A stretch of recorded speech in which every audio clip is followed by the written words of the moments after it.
beast built to barrel across continents, the modern American battle tank has a surprisingly bad habit of sinking like a stone.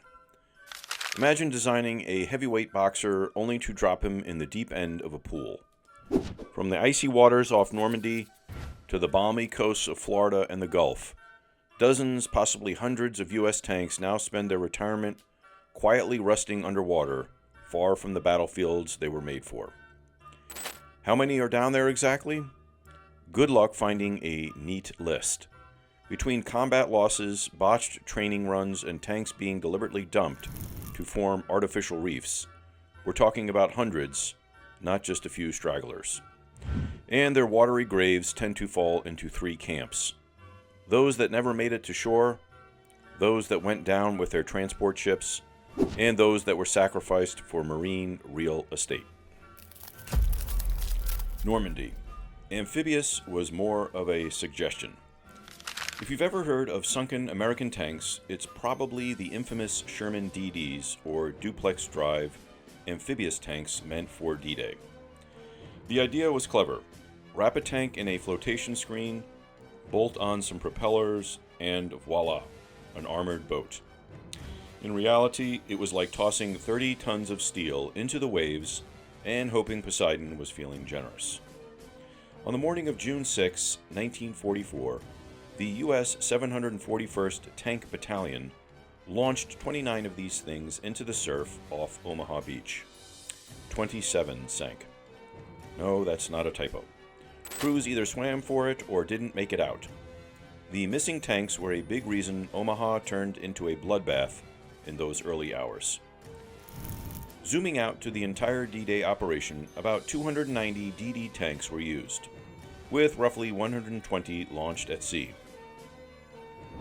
Of those, at least 42 went under, many with that unlucky Omaha battalion. Today, a handful still lie off the coast in 80 to 100 feet of water, studied by underwater archaeologists.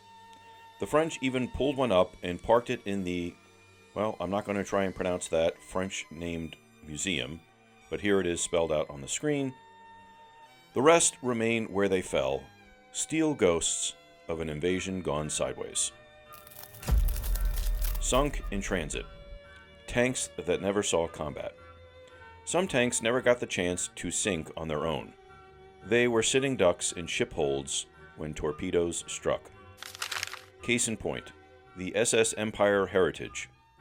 In September of 1944, the British tanker freighter left in New York loaded with U.S. Shermans, half-tracks, trucks, you name it. A German U-boat nailed her off the coast of Ireland, and she sank fast, taking over 100 people and a floating garage to the bottom.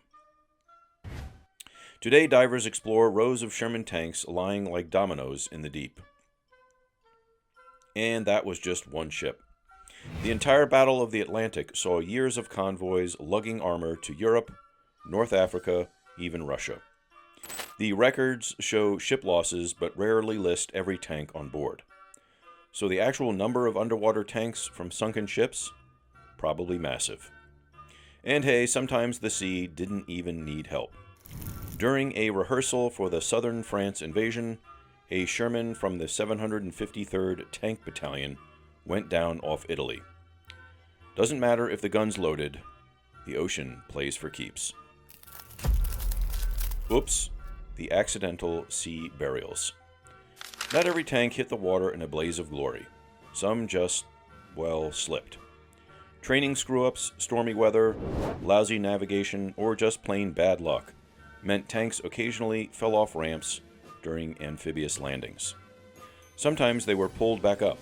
Other times they quietly disappeared, never noted beyond a line in the logbook.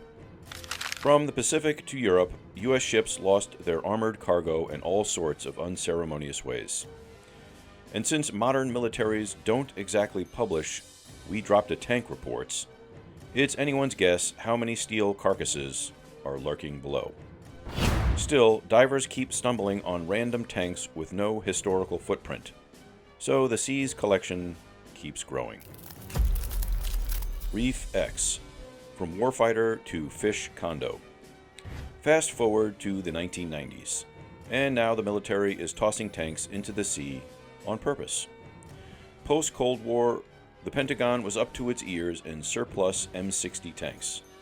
Too bulky to store, too expensive to scrap, so why not turn them into coral condos? Enter Alabama's Reef X project.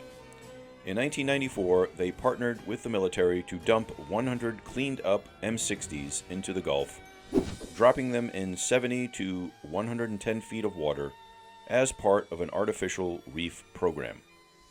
These days, divers can glide past coral-covered pattens, now hosting fish instead of troops. South Carolina joined in, using M60s and M113 armored personnel carriers to create similar reefs. New Jersey did the same. Even Miami got into the act. Just offshore, you'll find 2 M60s surrounded by 1,000 tons of limestone rock. Perfect for underwater photography and wayward groupers.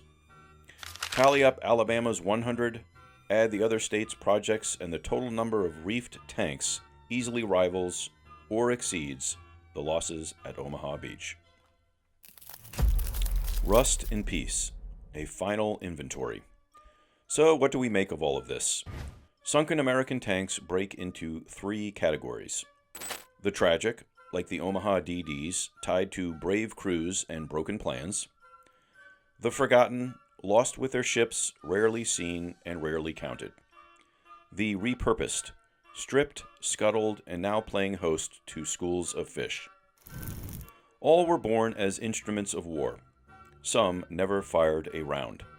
Others never touched dry land. Decades later, they serve as artifacts, dive sites, or fish habitats.